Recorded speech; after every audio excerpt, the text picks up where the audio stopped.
Today, we're joined by the legendary Neil Mullarkey. Yes, that is his real name. Comedy icon, improv master, and the guy who taught Mike Myers a thing or two about being funny.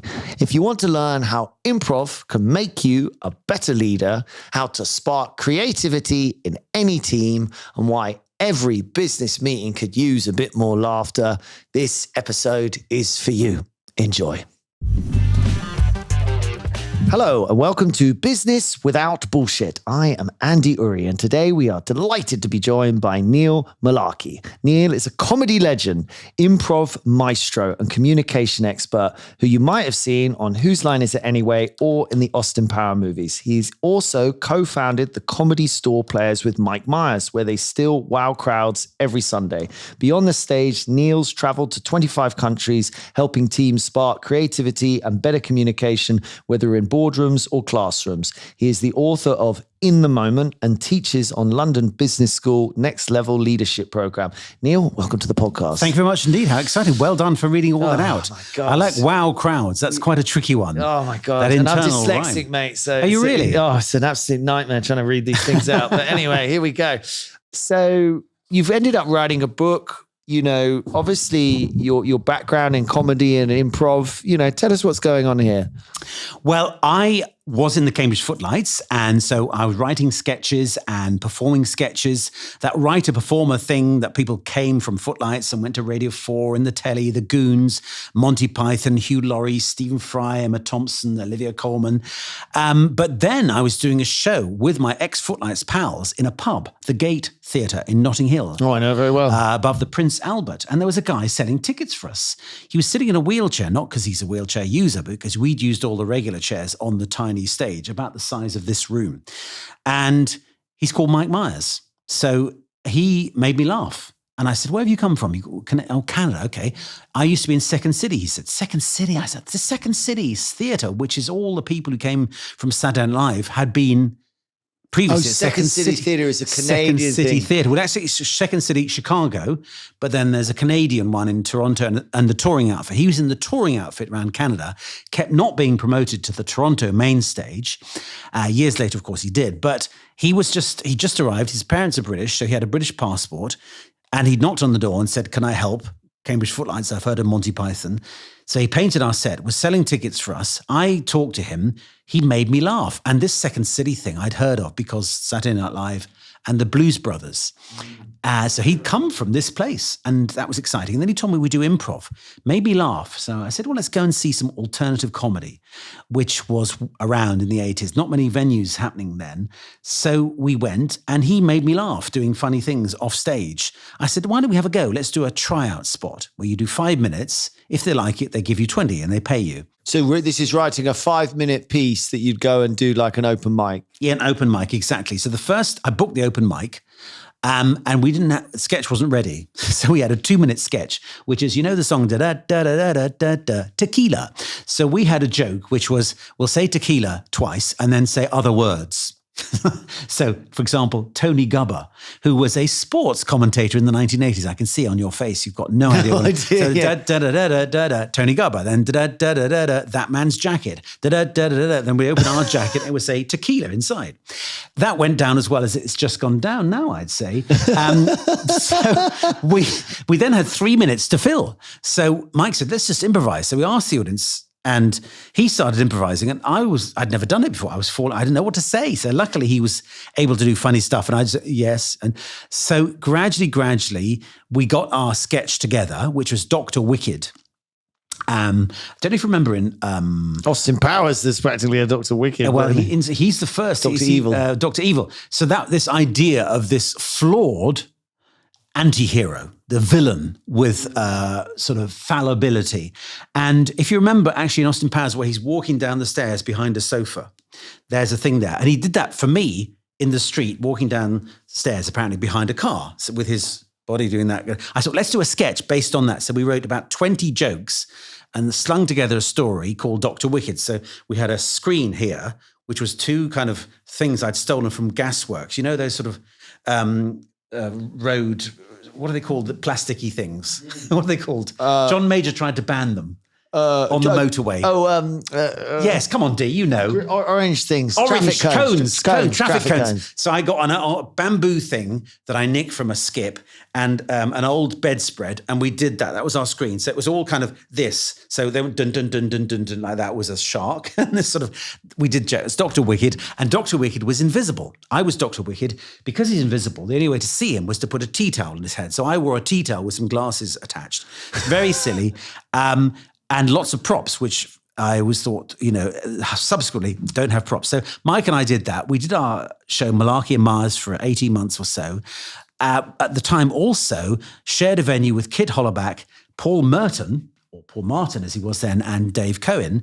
And they said, let's do some improv. Kit had done improv with Robin Williams in San Francisco. Mike had done improv with Second City. So we had to go in Edinburgh. It didn't go very well, but somehow the Comedy Store was persuaded to open on a Sunday.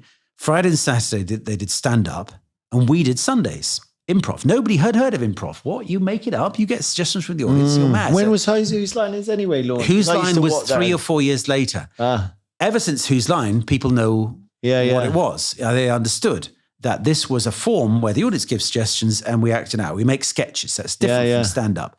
So Mike and Kit taught us this. We had to go. We started Sundays. Eventually we called it Comedy to Go, Comedy Store Players. And so the Comedy Store Players has continued. Mike went back to Canada. We've kept in touch. That's why I'm in Austin Powers 1 and 3. And October 1985 is when we started. So it's our 40th anniversary. Just around the corner. Even older than D, I say. Yeah. I love the fact your surname's Mullarkey. I mean, it's my real name. Nominative determinism. Yeah. Because Ori, what does Ori mean? Does it mean anything? Huguenot word. Don't know what it means. Right? Yeah. Right. It doesn't mean anything particularly. No, not that I'm aware of. Mullarkey, it must be a made-up name. Because when I started in the 80s, there was Mickey Zaney, and there was a double act called The Entire Population of China. There was a guy called Bert Tyler Moore. So Neil Mullarkey, surely I made it. No, it's my real name. So my brother's an accountant. My other brother's a chemical engineer. And so I did a show in about 2000 called All That Mullarkey, saying, actually, my name means Mullarkey nonsense, but actually it's my real name. It's of Irish heritage. And this is why my career as a serious actor has been held back. Does that mean if one of your ancestors did something and did something that was very monarchical? Or Well, there's no definitive etymology.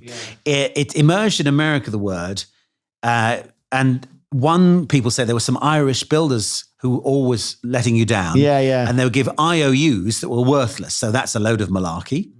Others say it's mucking about. Others might say actually the Gaelic, Omel Erka. Some people say it's Erk. So St. Erk was the patron saint of trout and ox. So the original Erk would have been as clever as a trout or as strong as an ox. I feel I'm both. So we're not really sure what it means, but people quite like the name, even though they can't spell it. When you first did improv, I mean, in those sorts of situations, did you find it, hard to get your head around? I mean, did it take quite a while to get good at it? Yeah, but you can learn it. Yeah. So this was the thing. Second City started in 1959, but actually... And is Second City all improv? They actually do improv and they do written sketches. Sometimes they develop a character or situation through improv on the Friday, Saturday after the show in front of an audience who can have to pay. And then that develops things. But they created the form. But actually, it was the son of a social worker. In the 1920s, this social worker was helping children to become more confident. Maybe they were not native speakers. So she created exercises to give them the confidence. And it was her son who said, those exercises could work as a form of theatre. So they developed them, tried things out. And so by 1959, Second City had started. So there's an ethos. It's about listening. So that's what I teach now to business. Listen, work with what you're given instead of sticking to a script. Don't miss out opportunities because you're too busy focusing on your agenda. And that's obviously incredibly helpful for people in all sorts of environments: leadership, selling, teamwork, collaboration, when people have different jobs and different agendas. And that sense of, what you say is valid, and I'm going to listen and try and use what you say, treat it as an offer, we call it. And so the improv mindset, I'm on stage, I've got no idea what I'm going to say, but I know that you and I will create a scene together. And that the audience loves to see that collaboration. They love to see people navigating difference, enjoying diversity. And when you watch a stand-up show or a scripted comedy, you're judging it by different criteria. Because you know that it's been done before, it's been honed, and it'll be done again. Improv, they're very tolerant if you manage to stay on stage and not fall over. I'm seeing Bill Burr tonight, actually. You're seeing him tonight? Yeah. Okay, so he's a very accomplished stand-up. Yeah. But I bet he'll do some ad-lib as well. And there's a tingle in the air, isn't there? Well, what's he going to do with that? So we have the whole show of that. Well, that's what my friend was concerned about, because we're real tight on time. He's like, please tell me we're not in the front row arriving late, which is obviously the classic, I mean, I think what's really interesting when you say it is you got to listen and things. But the funny thing is, people have conversations all the time when they listen to each other and they develop an idea. There's something about sort of being frozen in the headlights, isn't there? Listening is one thing, but you mustn't be frozen with fear or whatever it is. Yes, you're absolutely right. Frozen, because the guy called Keith Johnson, who was at the Royal Court in the 50s and 60s and actually then went to Canada, but he said you can be a good improviser only when you let go of the fear of being seen as mad, bad, or wrong. So when you come and see a show, there's times when people say something and go, what, did I just say that? Where did that come from? And we make ourselves laugh because we haven't heard it before. But you emerge as an improv practitioner once you let go of the censorship, I suppose. So the audience likes a joke, they like physical, they like silly gags, but they love to see it when you kind of actually say something you didn't know you were going to say. You let the subconscious free, isn't it? Yeah, and that's joy, because people say to me, well, what happens if you can't think of anything? And I say, that's a beautiful moment, because I may come up with something great. I might just go, bleh, and the audience likes that. Or one of my colleagues will certainly step in and do something great. Yeah. And so it's trusting the process. And so people say, Sunday, what have you got prepared? Thinking I'm going to have some Donald Trump jokes. And the way I've prepared for this show is to do improv for 40 years. Yeah. I enter naked, other than I've got the experience like any sports player, martial arts, musician. I've done it before, but I don't know what's going to emerge today. I trust the process. I trust my fellow players.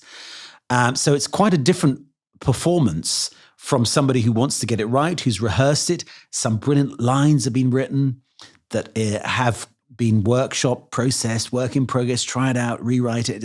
It comes out, and the fear that then actually becomes joy of, I don't know, I can't get it wrong. Whatever I say is the right answer. Do you find, because I freestyle rap, I can rap a bit, and sometimes I freestyle, and it's the same strange thing that I can listen back to a recording of freestyle and like, I don't remember everything I've said. It's, it's a flow state. I'm like, oh, wow, this bit works really well. I don't know what, my brain's just doing it. But it's this, people then say, oh, how do you freestyle? And I'm like, you freestyle every time you have a conversation. You don't know, you're not sitting there working on all the words that are going to come out of my mouth now. For freestyle rap, I'm just like, you just need to think of the story. What is the story? And then your brain will wrap words around them, just like it does when you talk. You're trying to explain to someone what happened to you today. Do you know what I mean? It's fascinating that we find it so surprising. It's exactly that. Because actually, although funny happens in improv theatre, we're actually trying to create story. The audience kind of wants to know, does the dragon get defeated? Do we win the treasure? Do the boy and girl get together? So kind of you're in service of the story. And it's exactly that. So I say to people, when I'm on stage, because they say after the great scene in a laundrette, I've got no idea. I'm in Flash. Yeah. Not hard drive. Or you're in flow state. Flow, completely flow. So your brain, flow state, I mean, I don't know loads about it, but for people who don't know anything about it, it's when your brain is completely focused on doing this thing. It has to sort of absorb your brain. And then the consciousness is almost unable to be sort of keeping a track of everything. It's just happening. And they put some MRI, some jazz musicians improvising jazz in an MRI scan. Oh, did they? And they found the two things that kind of are subdued, the responses are, I know what I'm going to say and I care what people think. Oh, interesting. And that's it, isn't it? You have to not care what people think, and that's really difficult.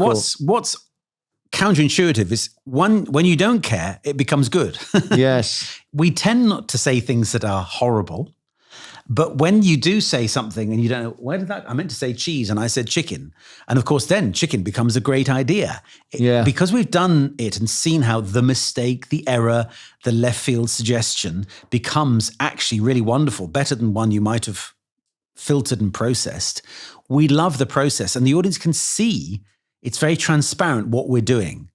That I said that thing, she said that thing. We've kind of thrown each other a curveball, but actually no, then we hit the ball out of the park. You could use jazz again because who's that musician I love in jazz? He's always like, you must keep your mistakes. He's such a Miles Davis. Well, I mean, he probably said it too. There's a British guy who's very but he's like his rules of making music. And, you know, in music, it always the mistake. Yes, you're conscious. Oh, I did it wrong. I must fix that bit. But, you know, whenever you're the external person or you're one of the other musicians, you're like, no, that bit's amazing. Like, because it's, you know, you could almost get into the AI chat, couldn't you? That it's AI is going to be perfect. And we're gonna even more than ever, we're gonna really value error, you know, because error is almost everything in a way. I mean, I can see in comedy how important it'd be. I'm going to make a career. I'll continue my career of improv because so far AI is very good at collecting what's already there. And we in the arts know that sometimes the thing that you didn't know, that you tried it out. In theatre, we say we put it on its feet. The artist kind of was wandering by, dropped the paint or whatever. And that thing, the eye is, oh, right, I can make something of that. So it's not luck, it's I call serendipity. So there's a chapter in my book, Serendipity. You're noticing possibilities. So when you're doing your rap, you're not completely at the whim of the devil. There's still some consciousness going on. You're probably thinking there's a rhyme there. You've got your story in your head. It's true. The consciousness going on is what's the next bit of the story because you're making it up on the spot. It's like, oh, what happened next? You know? So, and you kind of want to know. You've never, you know stories. So there's behind it, there's some experience. You may even bring a thing that may have been what you noticed yesterday, but you haven't put it in that order. So there's it's not completely helpless, but it's noticing, oh, I said cheese. Cool. So that could rhyme with please or something. Or, oh, there's a character came in. They could be the baddie. Oh, hang on. Somebody came in with a dress. That's the whole reason why they fell in love. Sort of a different way of exploring your conscious and subconscious though, isn't it? It gives you sort of a little more insight into what's going on behind the scenes. I think it was E.M. Forster who said, I don't know what I think until I see what I've written. So true. And I think that's interesting that people think creativity is linear. It's not, because you can have ups and then there's terrible moments. Oh my God, yeah. If any, I mean, God, do people think, so, you know, I wrote an album in 2 weeks with a friend and I remember he was like, yeah, we must carry on. And I mean, we still laugh about it. And I said to him, we might not write another song for 10 years, mate. You know, that you get moments, don't you? It's sort of, it comes, it goes. Yeah. Is people's perception it's linear, you think? Well, I think there are certain areas of life that are linear. So learning your lines, learning times tables. Yes. You got to repeat, stop to repeat. Spaced repetition is something I've learned about, given my son's doing GCSEs. That's how to revise. For us, we know there'll be good moments and bad moments. And actually, sometimes what seems to be a bad moment then turns out to be a great moment. And certainly when I've written comedy, you think, that's a belter. That's a belter. I'll do that one. And that was... And then the other one, I'm not sure about, and then you try a thing, and then that becomes the greatest bit. And Eddie Izzard, who is also dyslexic, doesn't write things down. He just tries it out and then records that night's show before tomorrow night's show. So it's very much in the oral tradition of is that how he learns it? Developing it through the spoken words. So that's his triumph. And in fact, you know, he does things that are not the proper way to do stand-up, repetition and mumbling and stuff like that, rather than ba-da joke, which may be the old standard. His is foundering here and there and falling over and just digressions, and then it somehow all comes together because he's initially, from his work, he's improvising, he's letting what you describe as flow state emerge. Yes, he's got some ideas, and then he cleverly builds on that next night. So he's using both the structural brain and the flow brain. How does this all apply to business then? Where do you think it comes in? I come in and say improv, it's not just making it up, it's using a process that's been honed over 100 years in the theatre, which is noticing what the other person said and trying to build on that, whilst also noticing you have a script in your head. So people think ahead. You'll have perhaps noticed, you're in the law, should we say. Tax. And tax. But there are people who think something of you, and you're disrupting that image, dare I say, not least with this podcast. I've written a script about you because I've heard is what you do. And then turns out you're completely different from that. I've written a script about myself. I play a little game where we say one word at a time. And very quickly you realize somebody's thinking of 3 words at a time. They're thinking ahead. And that's stopping the flow because they're saying, I need to get to that bit. And somebody in the team, it works better if they don't. They just have to go with whatever. And the fun is when you have to make sense of somebody else's idea. So that's sort of the improv thing. The ethos is, I'm on stage with another person. I treat what they say as an offer. So if somebody says, good morning, doctor, I'm a doctor. And I say, good morning, nurse, and they're a nurse. So great, we've got a scene going. And then we work out what's at stake here. Mike Myers used to say, why have the gods of improv chosen this moment? So, why are the doctor and nurse here? What's worrying them? Do they have a relationship? Are they in love? Are they not in love? Do they hate each other? Who's the more senior? What's the thing that matters to them? So that's the kind of what's the struggle? Story in the moment creation. But the easy thing to say to people in business is improv says really listen. And I call it listening with intent. Too often we listen to half of the other person, but we're busy writing what we're going to say next. How does that fit into what I've already got planned? And of course, there are many occasions you do need to plan presentations. Of course, you've got a script. I help people get ready in the zone, rehearse, etc. But there are times when you need to be not scripted, because if you bring a script to a conversation, you're missing out on what matters to the other person. You're not building on what they want to say. You're hitting over the head with your idea, and they may be the same thing. They've got a script of what this should be, and you're kind of misaligning. Whereas the joy of improv is I come with half an idea, you come with half an idea, and then we co-create something. So Del Close, who was one of the gurus of improv, used to say, don't try and write the scene on your own, newbie improviser. Bring a brick, and together we'll build a cathedral. And so it's often in collaboration, creativity, leadership. As a leader, what is your job? To tell everyone what to say? Or is it to make sense of what disparate voices will bring up? So I say, that's why I teach at London Business School, is leadership is moments where you've got to just sort of think, oh, right, what are they saying? Can I build on that? Or there are times when maybe they're floundering. I've got to step in and help them with a bit of script. Almost improv, you're saying the people who need to be best at improv are almost the leaders in a way. Well, I think we could all be, but I think that there is a sense that I'm a leader, therefore I should know the answer to everything.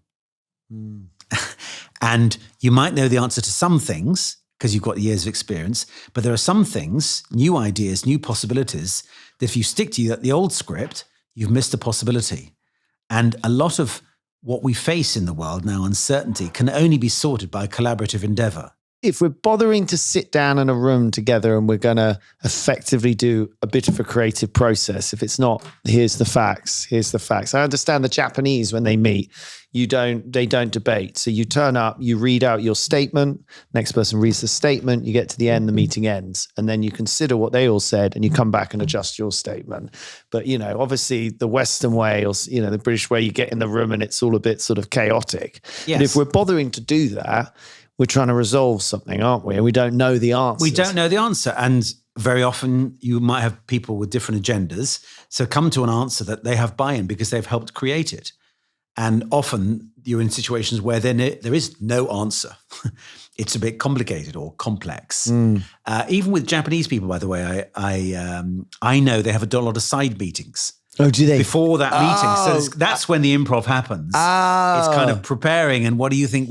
So there's still that collaborative endeavor of... Actually, that's a very effective technique, though, for a meeting. Don't go into a meeting and try and throw, chuck a hand grenade in and hope it's going to work out. You need to work around where the issues are. I have a chapter in my book on meetings because I write about leadership, creativity, serendipity, humor, storytelling. And I said, actually, nearly everything you do in work is in a meeting. In some sense, 2 or more people. So you've got to navigate that. And having a side meeting ahead of time is not a bad idea. So as you say, throw a hand grenade in. People in meetings of multiple persons will sometimes feel quite aggressive or they've got to defend. Whereas if it's just one-on-one, I can get a sense, how are you feeling about this? How strongly? What if I said this? People are not confrontational one-to-one. I mean, I think it's incredibly unusual to put 2 people together, even if they normally they're just not really people who would get along, that they're not going to find a way to get along. If you can have that kind of more transparent dialogue before the meeting, it takes time. But then when you get to the bigger forum, you at least that person feels heard. You've got a sense of where they might feel uneasy or they might major on this is what we should do. So it just takes more time, but it's not necessarily a bad thing to kind of see how people feel ahead of time, have an agenda. What do you think of that? What would you say this? And there's some research that says it's worth having a clear agenda. What is it we're trying to do? Are we just raising a few ideas or actually trying to implement? Because often you might be thinking, right, this is the day we've got to nail it down. And other people think, well, we need a bit more chat. Isn't that's like are you doing problem solving? Or are you doing ideas? It's sort of, are you going into an operational mindset? Or it's very often that people come with different ones. Yes. So the facilitator needs to say, we're operational, we're implementing. Oh no, we're just a bit of blue sky. Let's see what happens. And others will naturally want to, can we get to the answer now? And I know as an improviser, scenes take quite a while to develop. Initially, it's a bit clunky. You think it's going to be about the cheese and it turns out they're ghosts. So about ghosts, it's kind of the initial thing. And you may find that with your work as well. The initial impetus turns out to be merely, should we say, a stepping stone to what then became the spine of the story. Which is where you need good breadcrumbs too, because you'll have a meeting for an hour, won't you? And then it's like, where did you get to? Yeah. So if you're doing blue sky, improv techniques must be very important. So, it's good if, as you say, you've got some sense of your thoughts on a topic, isn't it? But then rather than going in and trying to sort of force everyone to come to your view, let someone start the conversation and keep trying to build and see where it takes you. But everybody's got to kind of do that, don't they? Like if one person's not, it'll screw it all up, know?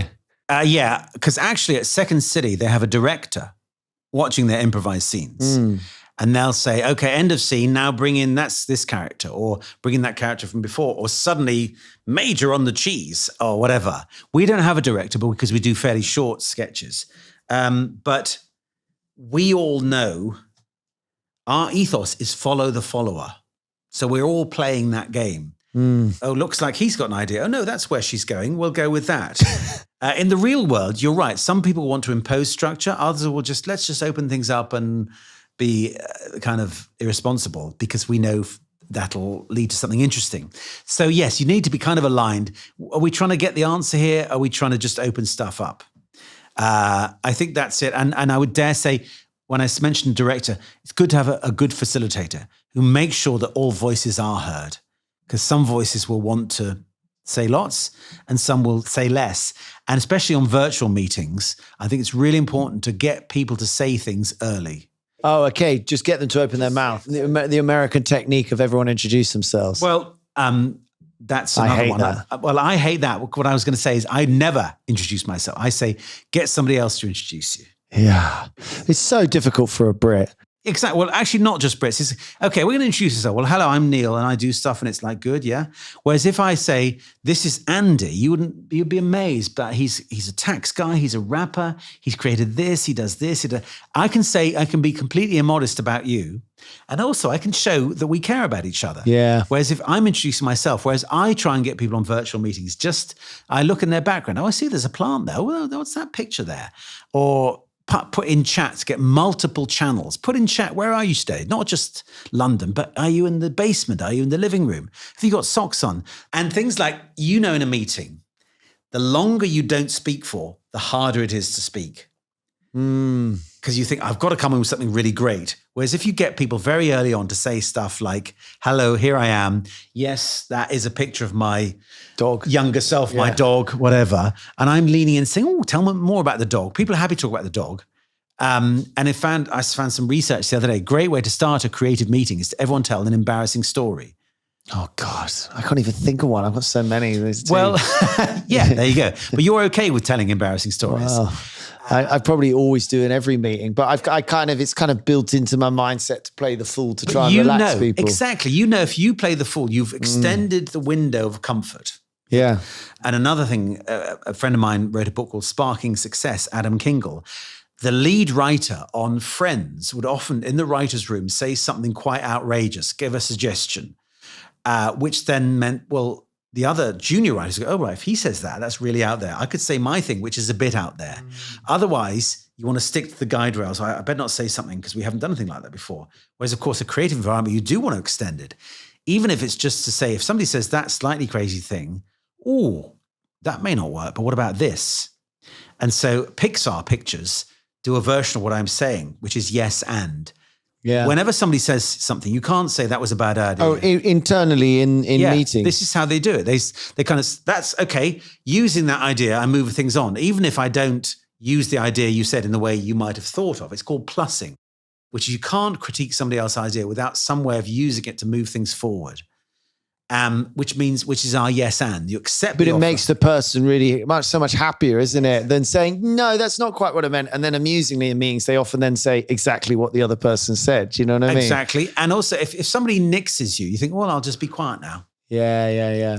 On Zoom particularly, I find that can be very isolating because there's no sideways glance, there's no touch of the shoulder, no like. Well, I try and introduce digital versions of that, which is thumbs up, I agree, thumbs down, don't know what you're talking about, maybe I agree. And I say, put things in chat, what do you think? And there's a neuroscientist who wrote a great article about this, is parallel processing.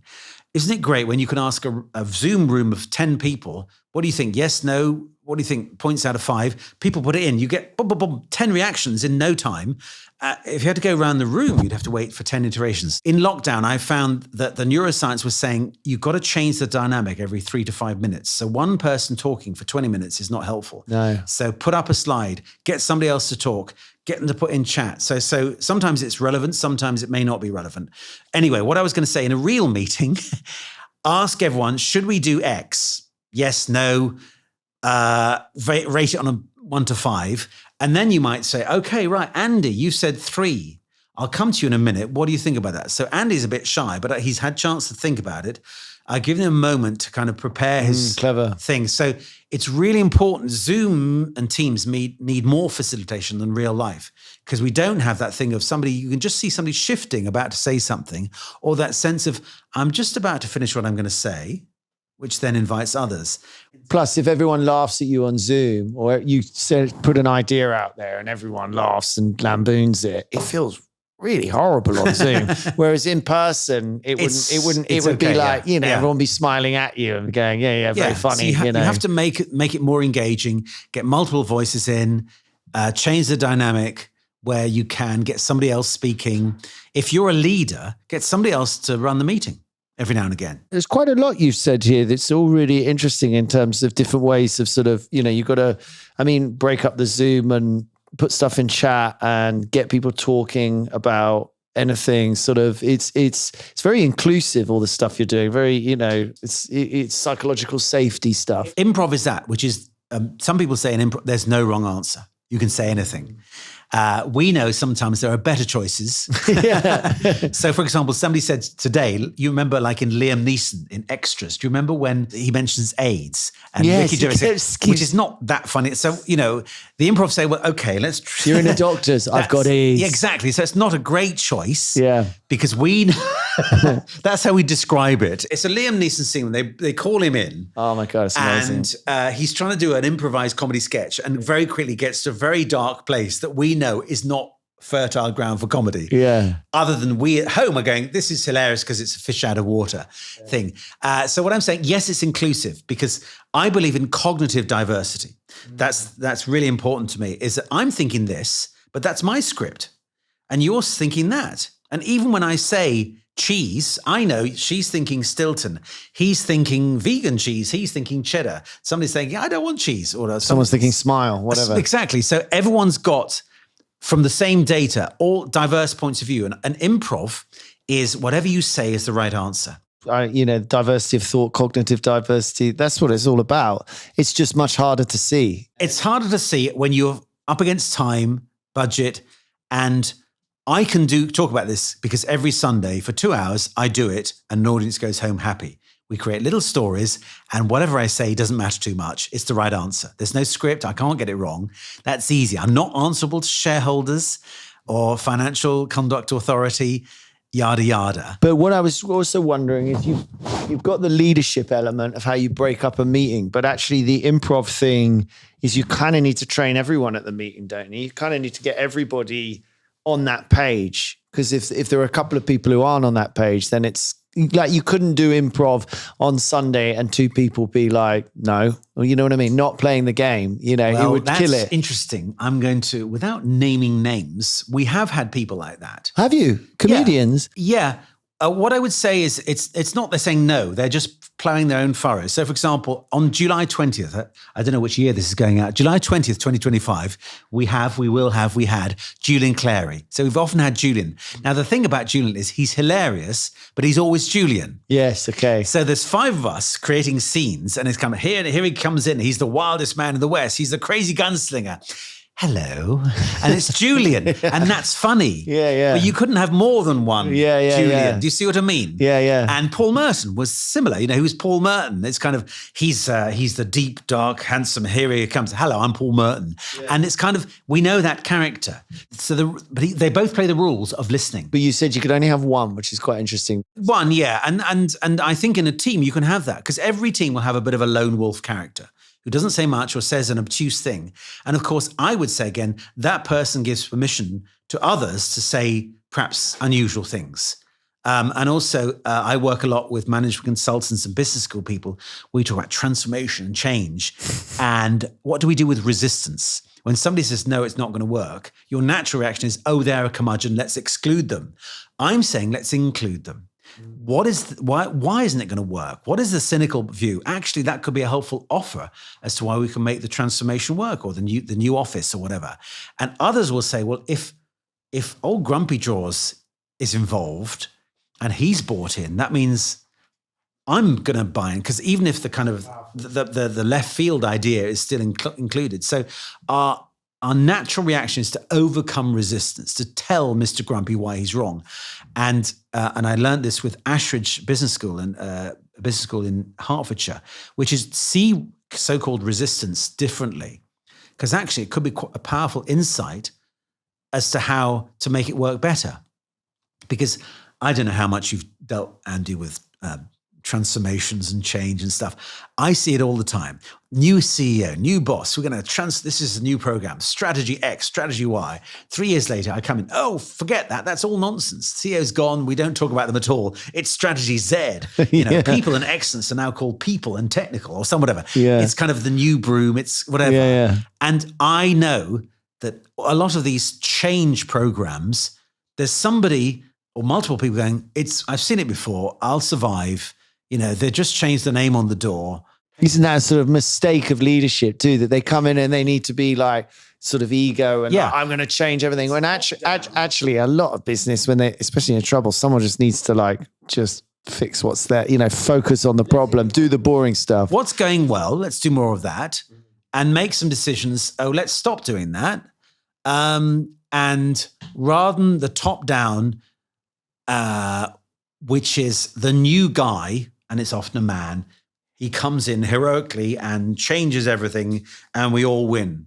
And the reality is most businesses don't rely on one person, but one person can often set the scene for cynicism or can do. And most people, most organizations rely on middle management. How bought in are they or not? How do you feel about British business culture in some of it, maybe its weaknesses? We have quite a consensus decision-making. There can be this problem in big companies that, the marketing manager's making finance decisions and the finance manager's making marketing. We're all sort of round the table. So that's a sort of counter to that. You want to bring everyone with you, but we can be almost too consensus in this country. Yes. There are a lot of organizations that tell me, and they're not just British, by the way, where there's multiple levels of decision-making. Now, of course, that's possibly helpful for ethical reasons, legal reasons, but it means that things don't always get done. I mean, there's no right or wrong answer, because we all know that during COVID, some of those decision-making processes didn't happen. So stuff got done. We got a vaccine, but now we're discovering all that wasted money on certain things. So checks and balances, I think it's all context.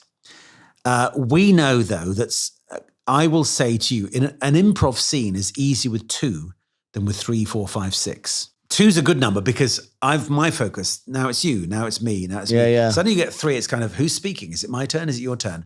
They can work and they can work brilliantly, but it really requires listening. Right, it's my turn, I give way to you. We used to do this with Mike. We literally did a focus exercise where only one person was moving, but it was always a different person. As soon as I stopped moving, you took it over. Sometimes I give it to you, sometimes you take it. It's a bit like one person's always sitting or whatever. Exactly. And it's a simple game. It's called focus. Right. Because you can lose focus because everyone's trying to be good, which means the audience doesn't know where to look. So what I would say is, I can't tell you about your decision-making process, but I know a lot of organizations, not just British, where they say there's too much internal shenanigans, and it means that that bureaucracy spoils any innovation. We're too slow. Agility is kind of being able to say, now we're going to stop that, or we're going to do it. We'll have a pilot now, have a prototype. So it's hard to get to that sweet spot, isn't it? When you're answerable to shareholders, budgets tend to be yearly. It's just as you get bigger. As you get bigger. And of course, as you get bigger, there's more people to bring with you. Well, again, do you know the Dunbar number? Oh, yeah, 150. So Gore-Tex, deliberately, whenever a team or unit gets to more than 150, they stop it and they start another one. Because the Dunbar number is, you can only know kind of even weekly about 150 people. You know, you'll know 10 people really well, but the others, you kind of see them in the canteen and you know somebody who knows them. So of course, I work in a small group. I've never had to run an organization that's got shareholders and is quoted on the FTSE, etc. I don't envy those people at all. But so many big organizations envy small organizations. I see that. I go to conferences where they invite some new entrepreneur, and how can we do that? And I know that the economies of scale, the big organization, mean that some of that nimbleness is going to be impossible. Yeah.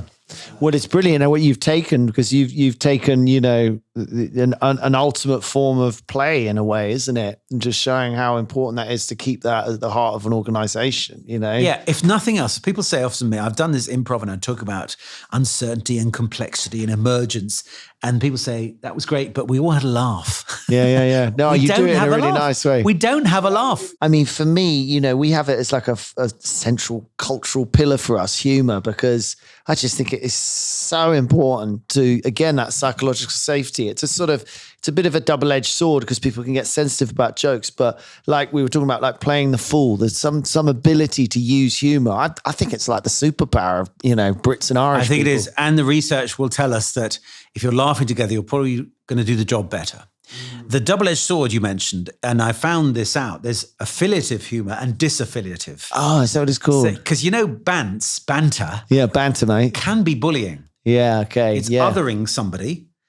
It's in-group and out-group. Racist, sexist, misogynist, whatever, can be. And for me, it's not humor, it's bullying. Affiliative is we're brought together, psychological safety, inclusive. The boss says, I made a mistake. I used to be this, but I learned from it. Affiliative humor, black humor, we're all in this together. At least that sort of humor, gallows humor, I call it. Gallows humor, or self-deprecating. Self-deprecating is how we're going to get out of this. We can laugh. And it means you see it in perspective, which is kind of, we are going to get out of it. Or remember that time we were all tearing our hair out and actually we came out of it. We defeated it. That's affiliative. We come together. We find creativity. We feel we're all in the same boat. Disaffiliative is you're different from us. And also sometimes people do this thing of saying, well, I'm not much good. I'm a bit rubbish, aren't I? They're sort of asking for a compliment. Well, I would say possibly, but they're kind of doing themselves down. There's a thin line between self-mockery, which is we can all see ourselves in perspective. None of us is perfect. Fallibility, vulnerability is the source of creativity and collaboration versus, I'm a bit rubbish, aren't I? And after a while, it becomes doing yourself down. Self-fulfilling, yeah. Yeah, it's kind of, right, you're kind of laughing at I'm a bit rubbish. It's true what you say, because actually when I hear the word banter and there's banter training and it's in the press at the moment, the banter's I don't actually think of it necessarily in a nasty way. I actually think about me and my closest friends crying with laughter, just being outrageously rude to each other. But actually you're right. It's a good way to define it, that it's, if you are knocking others, be rude about yourself, self-deprecate, but don't be like, oh, you always, make a stereotype of someone. Be careful, because what looks like a bit of banter, oh, it's not Andy doing his thing again, soon becomes stereotyping. And Andy thinks, I better not do that thing that I've never done before. You and your friends being outrageously rude, you know the game. Underneath, we're on our own you too. love each other. Yeah. You love each other, and it's part and parcel of the game you're playing. Whereas if I don't know you so well, and I've fallen myself into this trap, thinking, oh, it's just a bit of fun, and I didn't know that person well enough to go to that place. Whereas with my friends, I can just be outrageous because we've got years of history. Yeah, don't do it with the French. That never works. Well, you're giving me racial stereotypes here. Yeah, I know. It's terrible. No, I taught my Italian friend. She lived with me for years. I remember teaching her about British humor, and then I remember my friend came around and she went, "You are bald." And I was like, no. And she's like, "No, you said that I say it like this," and I was like, "But you don't know them. You can't say that. You don't know. It's context, isn't it? It's context. I could say it. I've known him 20 years. You can say the most outrageous thing to your friend because he or she will say it back to you, and that's the currency of the relationship. Yeah. The danger comes, of course, when you are bald to somebody you don't know that well, and it's not fair to them. And we also don't know, because they may come back and say, well, you're fat, whatever. Yeah. And we're off. And it's okay. It's okay. Yeah. But not everyone knows that game. And so it's quite hard. And so that's why I'm going to say to you, improv is the best type of humor, because it's not da-da-da-da, did you hear the one about 3 Irishmen walk into a pub? It's not stereotyping anyone. It's not a joke, which often can be trying hard to get a laugh and falls flat. Whereas just a little bit of kind of, oh, I remember D yesterday brought in his lunch. He loves tuna. Anything like that. It doesn't have to be very big. It doesn't be a big laugh. In fact, there's a great book called Humour, Seriously, from a Stanford professor, business professor, with an improviser. And they run a course on comedy in business at Stanford. And they said it should be appropriate. Yeah. I mean, given how huge humor is, to this country, I mean, I think it's one of our most important things about, and obviously humor's massive internationally, but, I think it's way up the list for what we consider important. And given how sensitive and complicated it is, it's odd that it's not, one of these subjects we learn as a younger person. We just learn it in the playground through bullying or and whatever. It can be quite bullying, yeah. Why isn't every child being taught these techniques? Well, of course, that would be what I'd love. But it started with children being taught these skills to bring them more confidence. And so improv did. Yeah, so it started with a social worker in the 1920s. No way. It was underprivileged children, non-native speakers, immigrants, deprived children. And it was a social worker saying, how can I bring them out of themselves? She created these exercises, and it was her son who sort of kind of took the exercises, and that became Second City Theatre. So I'd love this to be in every school, certainly every business school, but every school where it gives every child the confidence to feel they can speak up in a meeting. It gives them a chance to do little wry humor. So it's going to help them create rapport because they're listening. Instead of most of our exams now are, you've got to know the right answer. You can't copy off somebody else. The real world is dealing with, I don't know the answer. We've got to muddle through and find a way through. And copy off someone else. And copy off and collaborate. I can't do it on my own. I've got to work with that person because they're going to implement it. I've got to understand sales if we're going to do marketing. I've got to talk to IT before I really understand how we can talk to the customer, whatever. So it's highly collaborative. Improv is highly collaborative. It gives you confidence in uncertain situations. Create rapport and use humor appropriately, and also be more creative because you improvise with yourself sometimes. And what's amazing to me is I often meet people, they come to my workshops, and then 6 months, a year later, 6 years later, they come back and say, I went on an actual course every Tuesday for 6 weeks, or a weekend course. I thought it's going to help with this. It's helped with so many parts of my life. So both presenting, formal speeches, getting on with people, how to do networking, how to chat to people at weddings, how to get on with people I don't know that well at work, how to enter an environment where I'm not sure where I stand, how to speak up in a meeting, because that's a lot of people kind of, I'm told by their boss, they're great one-on-one, and then come to a meeting and they're overawed because it's the regional manager. Oh, I can't say anything. Because they don't want to say anything wrong. And I liked your point about you don't have to be hilarious. Like wit, in a way, the funniest things are the silliest, surreal things. Like you say, I've got to go have my tuna sandwiches now. Do you know, I mean, It's just a statement, but it's funny because we're having this serious conversation and now we're talking about your tuna sandwich and people are like, what, have you got tomatoes in them? And it's like, well, I didn't get the tomatoes today. Then the next day, did you get But you're being playful. I would say, some people say, I'm not that funny. And people say, I don't have a sense of humor. Everyone has a sense of humor. But what I would say is if you're not naturally like you or me, and I'm quite an introvert in real life, but not everyone has to be the joke teller, the center of attention. But I would say if you're leading a team, make sure there's enough room for humor. So you don't have to be the joke teller, but you allow moments of levity. Let that person say a thing. Start off the meeting with a smile, mentioning something. And it doesn't have to be you who's the engine of, you could be. Because I imagine if you've got a hilarious boss, everyone's going, I better not say anything. Again. Oh, I was about to say exactly that. It can so backfire if you sort of trying to start off and warm everyone up and then people are laughing at your jokes and then you're kind of like, they're listening to you. Do you know what I mean? They're Again, just like, it's a status thing. It's like, I've gone too far. It's like your point about don't talk too long. Yeah. This happens socially sometimes.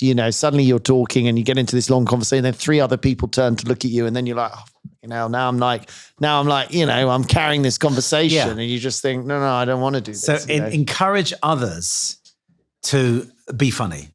Almost don't be funny then. Well, a part of that is it's allow others. So know your moment and give it to somebody else. And it doesn't have to be broad gags, everyone dressing up for comic relief, huge humor, if you like, big wacky out there. It can be just small moments at the coffee machine. And, what do you think is the biggest misconception about bringing improv into corporate or professional setting? Oh, that's interesting because people think it's about being funny and being a presenter. This will help your presenting. I do teach presentation skills as well. And yes, it can give you confidence on stage. But actually, I'm talking about something much more profound. The conversations we have every day. Are we listening? And although I'm talking about being funny, I started off by saying, basically, can we have better conversations, more creative, diverse conversations? The misconception is that not everyone can do it. So often I'll get, even today I was working with a group and the boss said, I've been in your workshop, but some of our people are a bit shy. Of course I do it today. And if you create the right environment, the psychological safety that I have because I'm standing on the shoulders of giants of improv saying it's just about listening. It's not about being funny. It's not about being hugely creative. It's just little moments. It's about listening. That's the misconception. It's not about being front and center. It's about listening and working with what the other person gave you. You've been brilliant. I just love everything you're saying. And it's so important. It's so fun to hear it from someone who's a comedian. But what's one lesson from your time in comedy and performance that every leader should learn and why?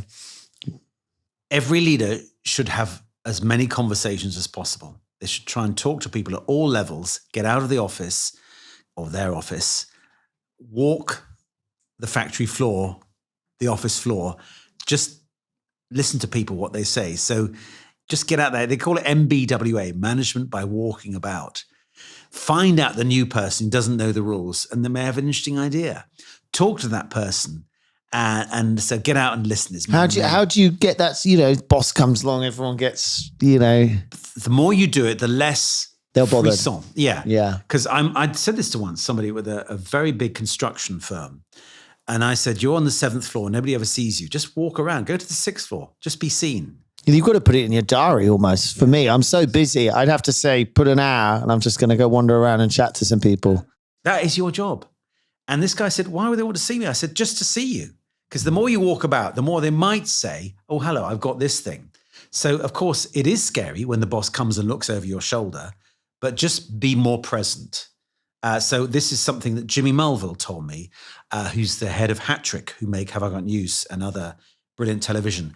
He asked the head of Radio 4 was called David Hatch, who also produced a thing called I'm Sorry I Haven't a Clue, which then became Give Us, not Give Us a Clue.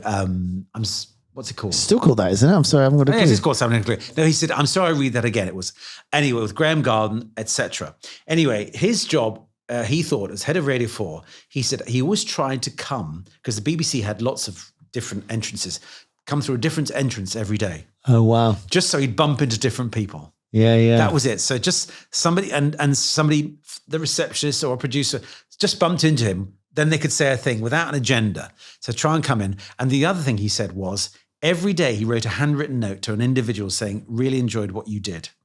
Oh, wow. Isn't that great? That's great. Great show, great sound, whatever, or nice the way you did this. And that takes time and energy. And people, they really appreciate it. Thank you. Yes. It's worth $1 million. And a beautiful thing, John Amici, who is a psychologist, was actually the first British guy to play in the NBA in the States. And he said that, what are the children of your direct reports saying about you? What are the children of your direct reports saying about you? My dad was in business and I knew his bosses. I know who the goodies and the baddies were because they were at the dinner table. Ah, of course. He would say to my mum, today's done this, da-da-da-da. So you kind of know. So Andy, what are people saying about you? They go home and say, well, Mr. Ori, Andy, he did this today. He fell over. He showed me his bottom or whatever. It's kind of, or he was really stuck. What are they saying about you? No, I get it from my 6-year-old who goes to school and spreads some of my nonsense about whether things are made in Germany or China. It's like, it's all that but stuff. What is it that people take back to their homes? Are you giving them a burden or are you giving them enablement? Did you go and listen and give them a moment? Allow them to express themselves. That's so valuable to them. They could feel quite resentful towards you, couldn't they? And then you go and do that and they'd be going home saying, I've got it totally wrong. That Andy's not such an arsehole, Just some quick fire questions. Answer them as quickly as you can, just to get to know you a little bit better. Dee is cueing some music. Hopefully you know the answer to these. What was your first job? Office cleaner. Oh, really? Very good. What was your worst job? Garage forecourt attendant. Favorite subject at school? Maths.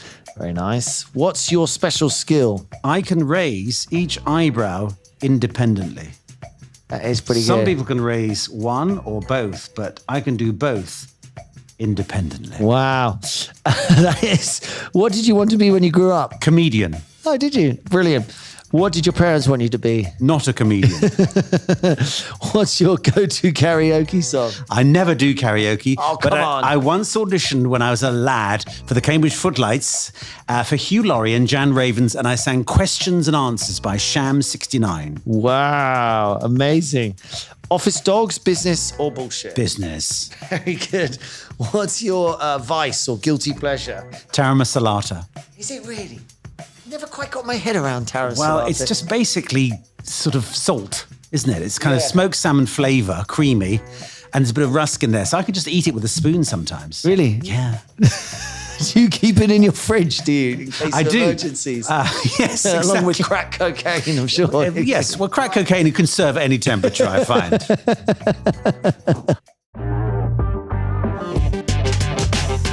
So we're going to just have a little bit of fun now. We're going to play a little game. You need a paddle. It says business on one side, bullshit on the other. Okay. Lovely. I'm going to name some terms, and you need to tell us whether you think it is... This is going to be good on radio, of course, if I do that. Do I say the word? Yeah, say the word as well. Okay, yeah, good. you're a consummate professional, I'm glad to see. Yeah, we're on TV and radio. Yeah, we can discuss them. We can debate them. So all clear? Yep. Just about. And we're off. Personality type tests. Bullshit. Oh, really? Excellent. What do you feel about this? Myers-Briggs and all of that. Well, there's no scientific evidence at all behind Myers-Briggs. Is there not? No, it's just two women said, well, let's do some Two people, stuff. yeah. It was Miss Myers and Miss Briggs, I think. Really? I've got a feeling it was that. Now, I like the idea. We understand different preferences for somebody who's thinking about the details, somebody who's thinking about the bigger picture, somebody thinking about, is everyone involved versus what's the task?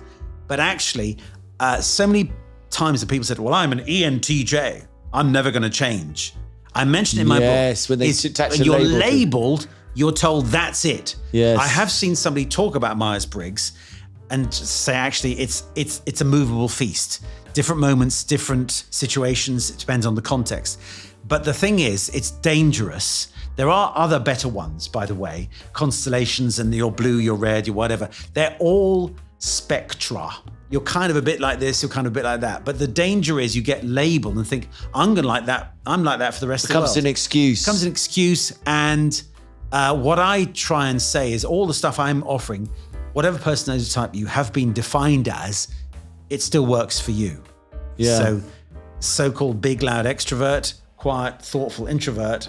Actually, I know I can play both roles. And most of us, in fact, I think it was Daniel Pink the other day, talk about ambiverts, which is if you're naturally this, you can play a bit of this when you need to.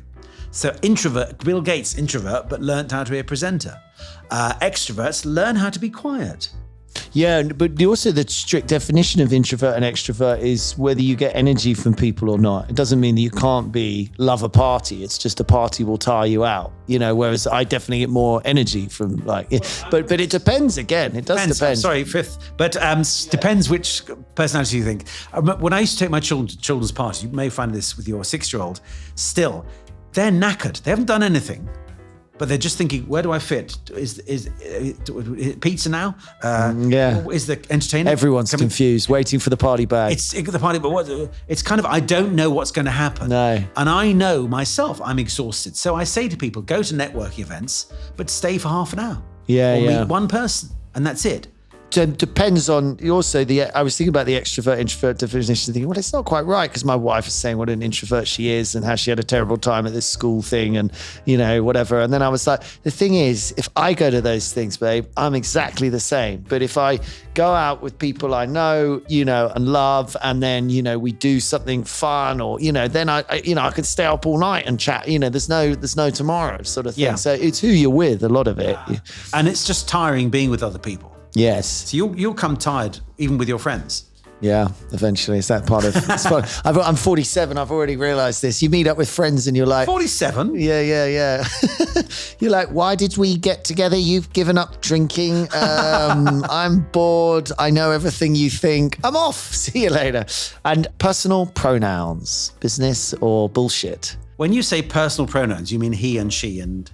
Yeah, and sort of telling people when you write to people saying, I want to be called this or that, or, Well, I've always thought if I'm talking to you, you're you. Yeah, my general theory is it's something that would really bother you when you're 18, but by the time you're 40, you don't really care what people call you as long as it's not arsehole, effectively. Does that often happen to you? Yes, it does. Now you come to mention it. I was told a long time ago, people find me weird, annoying, or arrogant when they meet me. I was like, yeah, okay, I'm not great at first impressions. Who but told there you we that? Go. Oh, I sort of built this up over time because I'd have quite a lot of friends after a while. They said, I really like you now, but I always thought you were really X. You were really one of these things when I first met you. But I tend to overshare when I first meet. I panic. I had a terrible time at school. I don't know. Something goes very wrong. So, I'm trying to relax everyone. I just look like a weirdo. This is even going wrong and you're not helping me. No, but there are plenty of people like that. Yeah. And it's noticing that you're reflecting on your own way of being. Do you find this though when you first meet people? Like I don't. I'm actually very wary of strangers. And then once I sort of make a decision that like, okay, I'll have to get, it's like, I feel like I've got to tell them my life story. It's like I don't feel that. No. But I do feel stranger is just a friend you haven't got to know. Yeah, very nice. Well, I can't thank you enough. You've been absolutely brilliant, Neil. Where do people find out more? How do they find you? NeilMullarkey.com. Very easy. You'll put that in the thing. But ComedyStorePlayers.com, performing every Sunday. I do 3 Sundays out of 4. And it's improv. It's like, whose line is it anyway? Come along, give suggestions. Of course, most people don't give suggestions, so we rely on the 5 to 10% who do to shout things out like movie styles or theatre styles or whatever, emotions. So that's every Sunday. But NeilMullarkey.com, and my book is called In the Moment. I think you've been absolutely brilliant, Neil. So thank you so much for doing this today. That was this week's episode of Business Without Bullshit. We'll be back next Wednesday. Until then, it's ciao.